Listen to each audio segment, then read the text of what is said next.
So we're here at 311 Hay Street, the Floating Shanti. This is a project that just wrapped up, so the business is open. We're excited for the owner, Nicole Walcott.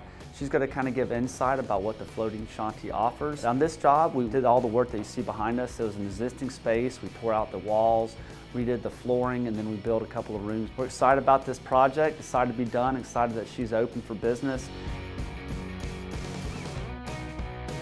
Hi, my name is Nicole Walcott. I'm the owner of Floating Shanti, and we had such a wonderful time working with Ben and his whole team. They took us through every single step of the construction process and made sure that we understood what was going on. They addressed any problems before, during, and after, and they really made it such a Class A experience.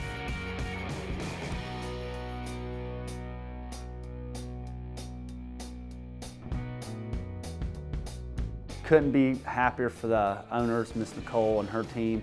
Couldn't be happy for the Floating Shanti. So if you're downtown, come by, check it out, ask to take a look at the place, and please check us out on Facebook at Ben Stout Construction or online at benstoutconstruction.com.